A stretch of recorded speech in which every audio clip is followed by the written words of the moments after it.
आज हमारा third topic है एस्टोर। अब जो एस्टोर है इसके बारे में थोड़ा सा डिटेल से बात करेंगे। ये यहाँ पे पूछा हमसे ये गया है कि ये किस जगह पे लाई करता है, तो ये गिलगित के एक ज़िले का नाम है। अब हम डिटेल से ज़रा इस एमसीक्यूज़ को पढ़ेंगे क्योंकि हमने पंजाब पुलिस सर्विस कमीशन की तैयारी करनी है थोड़ी सी डिटेल के साथ, ताकि हमारी जो ज़्यादा से ज़्यादा हम मार्क्स सिक्योर कर सकें। तो इसमें हम देखें डिस्ट्रिक्ट्स की, गिलगित बल्तिस्तान जो है अब इसको 14 जो है वो डिस्ट्रिक्ट्स में तकसीम किया गया है, 14 अजला में तकसीम किया गया है।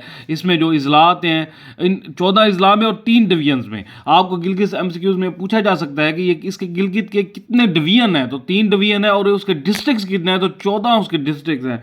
कितने डिवीजन? 3 डिवीजन और 14 डिस्ट्रिक्ट्स, ठीक है। अब इनके बारी बारी नाम लेके हम ज़रा इसको पढ़ेंगे ताकि हमें मजीद डिस्ट्रिक्ट्स के नाम पता हो, ताकि अगर एग्ज़ाम में किसी दूसरे डिस्ट्रिक्ट का नाम आ जाए तो हमें वहाँ पे भी जो है हमारा जो एक नंबर है वो हमारा जाए ना, बल्कि उसकी तैयारी बड़ी डिटेल से हो। तो दयामीर जो है इसका एक डिस्ट्रिक्ट का नाम है, सोर, डारेल, तंगेर। ये जो 4 डिस्ट्रिक्ट्स हैं ये किस डिवीजन में आते हैं, तो हमें ये भी बताना चाहिए। ये डिवीजन जो है दयामीर डिवीजन में आते हैं। अब इसका दूसरा है गिलगित। अब जो गिलगित है उसकी हम बात करें तो इसमें कौन कौन से गिलगित डिवीजन है यहाँ पे, ठीक है। इसमें कौन कौन से अजला आते हैं? गिलगित, गिजर, हुंजा, नगर, गुप्पस, यासीन, ये इसके अजला हैं। 5 अजला इसमें आते हैं। इसके बाद हमारा दूसरे, अगर तीसरे हम जो है डिवीजन की बात करें तो वो बल्तिस्तान है।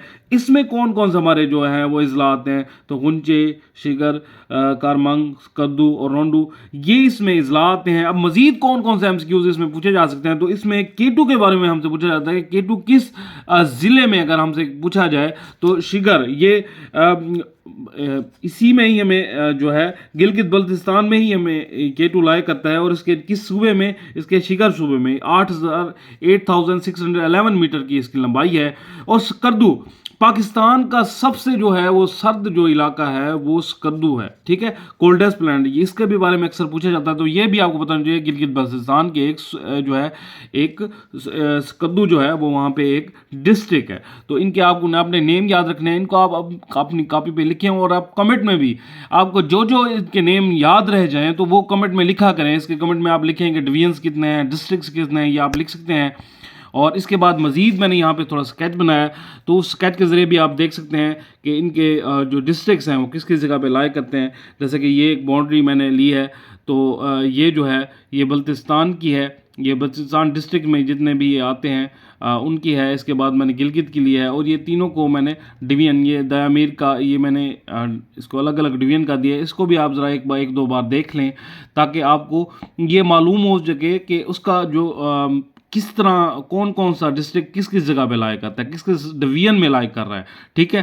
केटू को भी मैंने यहाँ पे मेंशन कर दिया है कि शिगर, और कोल्डेस्ट जो है स्कुर्दू उसको भी। तो ये जो एमसीक्यूज है हमसे डिटेल से पूछा जा सकता है। अब अगर हम इसकी हिस्ट्री में जाएं, अब हमने तो थोड़ा सा डिटेल्स में पढ़ना है ताकि हमें बहुत ज़्यादा एमसीक्यूज जो है हम उनको कवर कर सकें। तो देखें इसकी थोड़ा सा हिस्ट्री अगर गिलगित बल्तिस्तान की जाए तो ये मैंने एक मैप बनाया है पाकिस्तान का। तो पाकिस्तान ये यहाँ पे ऊपर हमें गिलगित बल्तिस्तान, आज़ाद कश्मीर, और यहाँ पे जो है इंडियन ऑक्युपाइड कश्मीर यहाँ पे लाई करता है। यहाँ पे चाइना ने जो कश्मीर का कुछ हिस्सा चाइना के पास है, ज़्यादा हिस्सा जो है इंडिया के पास है, और यहाँ पे कुछ हिस्सा 30% तकरीबन हमारे पास है, ठीक है।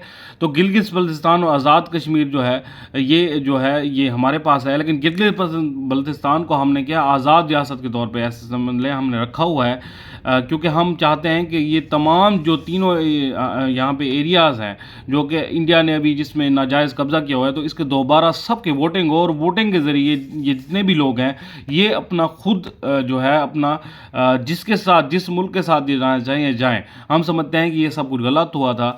तो देखिए पाकिस्तान जब बनता है 1947 में 14 अगस्त, तो उसके बाद क्या होता है कि जो गिलगित बल्तिस्तान और आज़ाद कश्मीर है और जम्मू कश्मीर, ये सारा इलाका जो है कश्मीर का, तो ये क्या है यहाँ पे भी लोग कहते हैं कि बहुत ज़्यादा मुसलमान होते हैं, और इसका जो राजा होता है तो वो क्या होता है, वो तो होता है हिंदू, और इसकी जो आवाम होती है वो अक्सरियत मुसलमान होती है। तो वो क्या करता है कि होल्ड कर लेता है अपना डिसीजन। वो कहता है कि मैं अभी किसी में भी दाखिल नहीं होऊंगा, ना पाकिस्तान में ना इंडिया में। तो पाकिस्तान ये बात मान लेता है, लेकिन इंडिया ये बात नहीं मानता। और जब ये बात इंडिया नहीं मानता तो वहाँ के इलाके के जो लोग होते हैं वो जाहिर सी बात है मुश्तइल होता है, हंगामे होते हैं, वो कहते हैं कि हमें पाकिस्तान के साथ जाना है। तो इसी तरह जो वहाँ का राजा था, ठीक है, महाराजा हरी सिंह, उसने क्या होता है लोगों को बहुत ज़्यादा मार पीटना और लोगों के पे जुल्म सितम शुरू करता है। जब लोगों पे जुल्म सितम शुरू करता है तो ये फर्स्ट कश्मीर वार 1947 में जो लड़ी गई थी, ये उसी वक्त लड़ी गई थी कि वहाँ के लोगों ने लड़ना स्टार्ट कर दिया। तो उसके साथ जब उन्होंने स्टार्ट किया तो पाकिस्तान के जो कबाइल के इलाके, क्योंकि देखें ये गिलगित बल्तिस्तान कश्मीर में यहाँ पे सब कबाइल और ये लोग रहते हैं। तो इनके जो पाकिस्तान के लोग थे, जाहिर सी बात है इनकी रिश्तेदारियाँ थी इनके साथ इन कबाइल की, तो पाकिस्तान के कबाइली लोग वहाँ पे लड़ने गए, ठीक है। पाकिस्तान की डायरेक्ट अफवाज बाद में शुमिलियत इख्तियार की थी, पहले हमारे कबाइल के लोग ने लड़ना स्टार्ट किया। जाहिर सी बात है इनके पास बहुत ज़्यादा कोई एडवांस वेपन तो होते नहीं थे, लेकिन उन्होंने लड़ाई स्टार्ट कर दी। 22 अक्टूबर 1947 से लड़ाई स्टार्ट की और तकरीबन ये 1 साल और 2 महीने रही। 5 जनवरी 1949 में जाके ये ख़त्म हुई थी, ठीक है। तो आपको फर्स्ट कश्मीर वार के बारे में यहाँ मालूम हो गया। यहाँ PPSC में अक्सर ये भी सवाल पूछा जाता है, तो आपको पता होना चाहिए ये पहले कबाइलों ने जाके वहाँ पे स्टार्ट की, उस इलाके में गए अपने भाइयों की मदद करने के लिए। उसके बाद पाकिस्तान अफवाज में भी बाकायदा शमूलियत अख्तियार की, लेकिन इंडिया फिर भाग गया UN में। इंडिया ने कहा कि UN में गया कि भाई इसको ये मुतनाज़ा इलाका है, इसको फिर UN ने क्या कहा कि सीज़ फायर करवा दिया और पाकिस्तानियों को कहा कि इसमें हम वोटिंग करवाएंगे, लेकिन जो आज तक नहीं होगी, क्योंकि इंडियन क्या हुआ, इंडियन उस बात से मुकर गए। अब इसी में देखें हमने कहा 22 अक्टूबर को 1947 को कबाइलों ने लड़ना शुरू कर दिया कश्मीर के इस इलाके में जाके, इन इलाकों में जाके, और जाके गिलगित बल्तिस्तान, आज़ाद कश्मीर, इन जो एरियाज़ हैं इनको फतह किया। और वहाँ पे पाकिस्तानी अफवाज ने भी उनकी मदद की और यानी कि प्रॉपर एक जंग हुई बाद में, और ये इलाके जो है वो पाकिस्तान के पास आ गए। अब पाकिस्तान और जो कबाइल हैं ये दोनों मिलकर मज़ीद आगे जा रहे थे, तो इंडिया भाग के UN में चला गया। और इंडिया के ये इलाका इसलिए रह गया क्योंकि UN ने वहाँ पर मुदाखलत की और कहा कि हम आपका जो है वोटिंग करवाएंगे, इसलिए ये इलाका आज तक इंडिया के पास है और इंडिया ने नाजायज़ कब्जा किया हुआ है, ठीक है। अब आपको बात समझ आई है गिलगित बल्तिस्तान की, और हमने आज़ाद इसको क्यों आज तक रखा हुआ है, आज तक ये पाकिस्तान का 5वां सूबा क्यों नहीं है। ये इसलिए नहीं है क्योंकि हम चाहते हैं कि वहाँ पर आज भी इन सब एरिया में वोटिंग हो और ये अपने खुद इख्तियार करें, जिस ये कंट्री के साथ जाना चाहिए वहाँ जाएं, इनकी मर्जी हो। इसीलिए हमने इसको सेल्फ रूल, अब इसकी हिस्ट्री में पढ़ते हैं, मजीद MCQs यहाँ से पूछे जाते हैं। हमने बिल्कुल एक चीज़ डिटेल से पढ़ने की कोशिश करनी है। तो देखें सीज़ फायर हुआ, उसके बाद UN ने क्या है कमेटी बना दी और उन्होंने पूरी तजावीज़ दी जो कि आज तक जिन पे अमल नहीं हो सकता। अब हम इसमें बात करते हैं कि देखिए 1917 में क्या हुआ कि जो ये है इलाका गिलगित बल्तिस्तान का, इसको हमने नॉर्दर्न एरियाज़ का नाम दिया, ठीक है। ये नॉर्दर्न एरियाज़ जो है इनको नाम दिया कि इस सारे इलाके को गिलगित बल्तिस्तान से बदल के हमने नॉर्दर्न एरियाज़ नाम दिया। और इसमें यह होता था कि पाकिस्तान की जो भी पार्टी होती थी वो अपने किसी MNA को यहाँ पे गवर्नर बना देती थी। लेकिन इसके बाद क्या किया, यहाँ पे कश्मीर की हाई कोर्ट ने 1993 में एक वर्डिक्ट दी, कहा कि हम दोबारा गिलगित बल्तिस्तान को जो है ज़म करेंगे कश्मीर में। तो गिलगित बल्तिस्तान के लोगों ने बहुत ज़्यादा जो है यहाँ पे एहतजाज किया और कहा कि हम पाकिस्तान के साथ जाएंगे। इसलिए पाकिस्तान ने फिर बाद में 2009 का ऑर्डिनेंस एक जारी किया, यहाँ पे Gilgit Baltistan empowerment on self governance order 2009 में दिया था।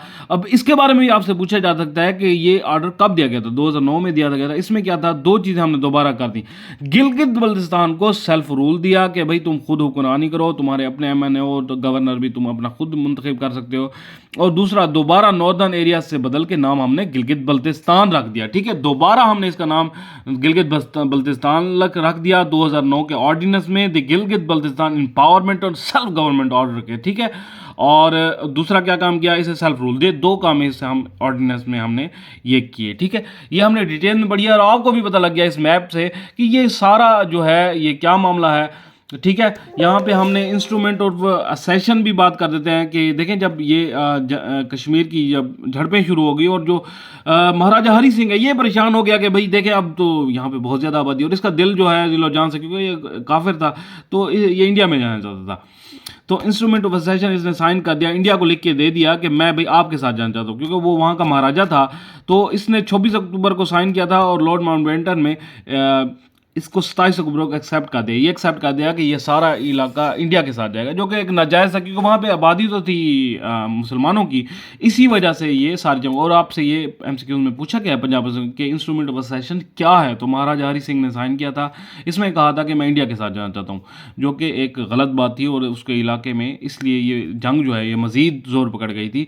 और उसी सूरत में जो कबाइलों में और पाकिस्तानी अफवान ने इन एरियो में जो है फ़तह किया था, और ये एरिया रह गया था वो भी यूएन की वजह से। ठीक है, हमने कोशिश की डिटेल से, बहुत से एमसीक्यूज़ हमने पढ़े और इसी तरह आप समझ के पढ़ें। ठीक है, डेली आपको बहुत से एमसीक्यूज़ की डिटेल से इसी तरह आपको मिलेंगी, आपने इसे याद करना है। इसके मैं अपनी जो दूसरी मेरी वेबसाइट है उस पर इसको डिटेल से ये सब शेयर भी कर दूंगा। आप इसको बार बार देखें, आप इसको बार बार देखें, उसके बाद आपको इस डिटेल से पंजाब पब्लिक सर्विस कमीशन की आपने तैयारी करनी है, और अपने दोस्तों को भी ये शेयर करें अकेडमी का नंबर।